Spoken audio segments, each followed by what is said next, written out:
যেই ফ্যাসিবাদ এবং যেই বিট্রেয়াল আওয়ামী লীগ 17 বছরে করেছে সেটা 17 দিনের মাথায় বিএনপি শুরু করেছে।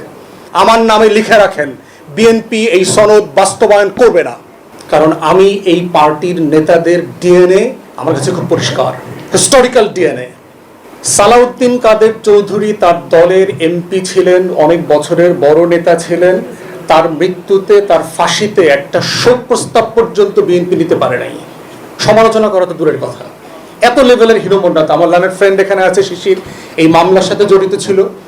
সে জানে যে বিএনপিকে হাত পা ধরা হয়েছে সালাউদ্দিন কাদের চৌধুরীর ব্যাপারে স্টেটমেন্ট দেওয়ার জন্য, তারা দিতে রাজি হয়নি। যেই ফ্যাসিবাদ এবং যেই বিট্রেয়াল আওয়ামী লীগ 17 বছরে করেছে সেটা 17 দিনের মাথায় বিএনপি শুরু করেছে। Very sad.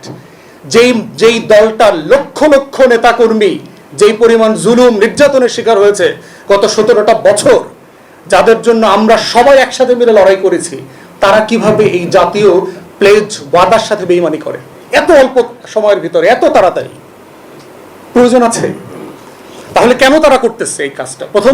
প্রথম কারণ এটা বোঝা দরকার যে বিএনপির পলিটিক্যাল ইনফিরিয়রিটি কমপ্লেক্স, যে আমার নেতৃত্বে আমি 24-এর মেসি ছিলাম না, 24-এর রোনালদো আমি ছিলাম না, আমার দলের কেউ ছিল না, আমার গোলে হাসিনা পড়ে নাই। এই হীনমন্যতাবোধ, শেখ মুজিবুর সিনড্রোম, এই হীনমন্যতাবোধ বিএনপি নেতৃত্বকে তারা করে ফিরছে। দ্বিতীয় যেটা হীনমন্যতা বিএনপি, সেটা হচ্ছে 72 পূজা, 72-এর সংবিধান এবং চুপ্পুকে ধরে রাখার ব্যাপারে ক্ষমতার যে ভরকেন্দ্রগুলো আছে, কোথাও না কোথাও সে ওয়াদা দিয়ে আসছে যে আই শ্যাল নট টাচ। সে বলে আসছে যে আমার ক্ষমতায় আসা, আমার দেশে ফিরে আসা, আমার ল্যান্ডস্লাইড ভিক্টরি পাওয়া, আমার সরকারে যাওয়ার শর্ত সমূহের ভিতরে এটা থাকবে যে আমি চুপ্পুকে সরাবো না, আমি চুপ্পুকে হাসি মুখে রিসিভ করবো, গাড়ির সামনে দাঁড়ায় থাকবো, আমি 72-এর সংবিধানের পূজা করব, এটা বাতিল করব না। এই ওয়াদা সে কোথাও না কোথাও দিয়ে আসছে। এই জন্য সে despite understanding the necessary evil, সে এইটা থেকে উইথড্র করতে পারছে না। আর থার্ড হচ্ছে যে সে সিম্পলি নতুন করে নিজের দলকে আওয়ামীকরণ করছে। কারণ বিএনপি শহীদ জিয়া, বেগম জিয়ার রাজনীতিকে অন করে না। আওয়ামী লীগের ভোট এবং মাইনরিটিদের ভোট নিয়ে বিএনপিকে জিততে হয়েছে। বিএনপির যে হিস্টোরিক্যাল ভোট বেজ, শহীদ জিয়ার পলিটিক্সের যেই ক্যানভাস, এই ক্যানভাস থেকে বিএনপি সরে গেছে। কারণ বিএনপির রাজনীতি আর এক্সক্লুসিভ না। শহীদ জিয়ার রাজনীতি এনসিপিও করে, এবি পার্টিও করে, জামাত সহ ইসলামিক দলগুলোও করে। দিল্লির আধিপত্যবাদের বিরুদ্ধে রাজনীতি, বাংলাদেশপন্থী রাজনীতি, ধর্মীয় মূল্যবোধের রাজনীতি। অতএব বিএনপির রাজনীতি আর এক্সক্লুসিভ নাই। For the first time BNP সাংগঠনিকভাবে চ্যালেঞ্জের মধ্যে ছিল, কিন্তু বিএনপির রাজনীতি কখনো এই কমপ্লেক্স সিচুয়েশনের মধ্যে যায় নাই। অতএব সে বুঝতে পারছে আওয়ামী ভোটার ব্যাংকটাকে অ্যাবজর্ভ করা ছাড়া তার ফিউচার পলিটিক্স নাই। অতএব এই পলিটিক্সকে সে কিভাবে অ্যাবজর্ভ করবে? 72-এর সংবিধান রেখে, কাঠামো রেখে, চুপ্পুকে রেখে, এবং যেটা সে ভোটে সাকসেসফুলি করেছে। কিন্তু দিন শেষে হবে কি? এইটা তাকে রেজাল্ট দেবে না। শহীদ জিয়া এই খেলাটা খেলেছিলেন, শেখ হাসিনাকে ফিরায় নিয়ে আসছিলেন। আওয়ামী লীগের 4 টুকরা আওয়ামী লীগকে 79-তে নির্বাচন করতে দিছিলেন, সংসদে পুনর্বাসন করছিলেন। এরশাদের মতো একটা কুলাঙ্গার মুক্তিযোদ্ধা না, পাকিস্তানের স্ট্যান্ডার্ড সোলজার ছিল, তাকে সেনাপ্রধান করেছিলেন। Despite all the request from different quarters, তাকে সেনাপ্রধান করা উচিত না, তারপর করেছিলেন। এবং এটার জন্য তাকে চরম জীবন দিয়ে মাসুল দিতে হয়েছে। বাংলাদেশের অনলি সাকসেসফুল স্টেটসম্যান, তাকে চরম মূল্য দিতে হয়েছে আওয়ামী লীগ পোস্ট ডিল করতে না পারার কারণে, 72-এর সংবিধান, শেখ হাসিনা এবং ভারতের আধিপত্যবাদের পোস্ট ডিল করতে না পারার কারণে। এবং আজকেও দেখতে পাচ্ছি এই একই বিএনপি এক্স্যাক্টলি সেম ভুলগুলা প্রিম্যাচিউরলি করছে প্রত্যেকটা ইস্যুতে।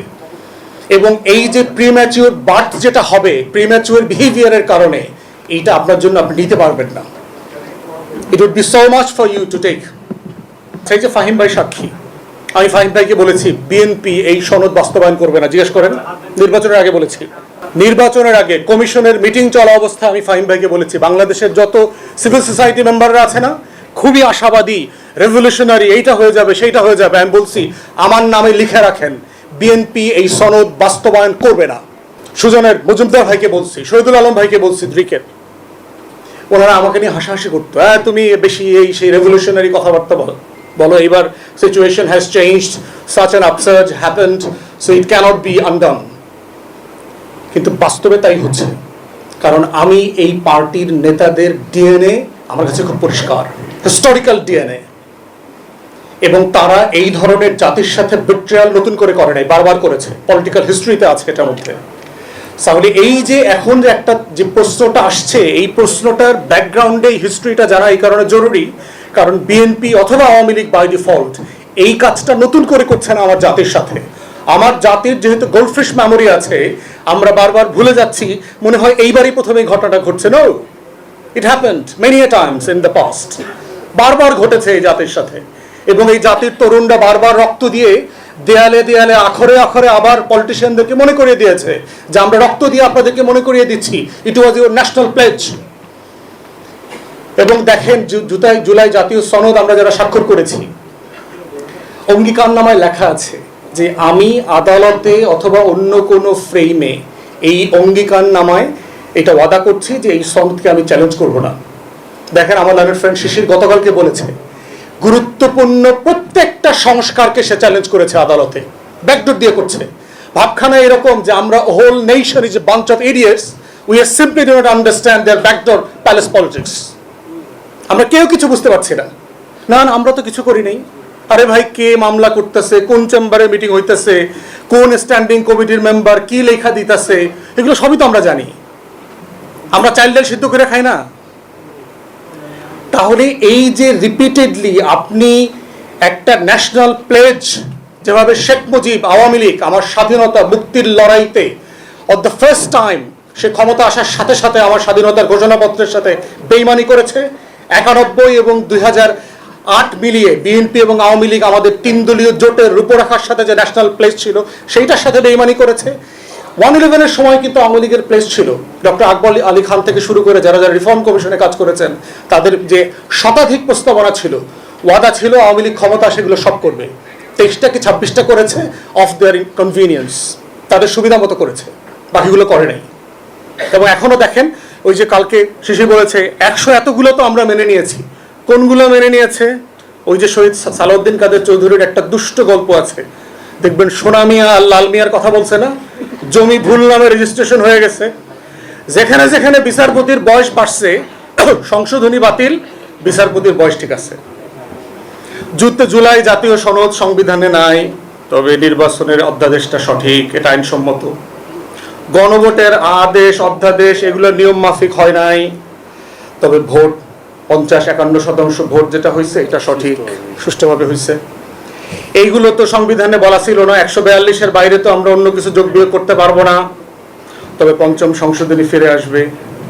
মানে দেখেন ওই যে সোনা মিয়া লাল মিয়ার গল্প, এবং এটা সালাউদ্দিন কাদের চৌধুরী বলে গেছে, কারণ সে তার দলের ডিএনএ তো আমার থেকে ভালো বুঝে। তাহলে এখন এই কাজগুলো করতেছে যে কনস্টিটিউশনাল ফ্রেম দিয়ে একটা লিগাল একটা পলিটিক্যাল কোশ্চেনকে ডিল করার চেষ্টা করছে। তত্ত্বাবধায়ক সরকার ব্যবস্থা equally was a political question, এটা কোনো আইনি ফ্রেমওয়ার্ক ছিল না। এবং একই পলিটিক্যাল কোশ্চেনের ভিকটিম বিএনপি আওয়ামী লীগ দুজন হয়েছে, because they fail to address the political reality of the country.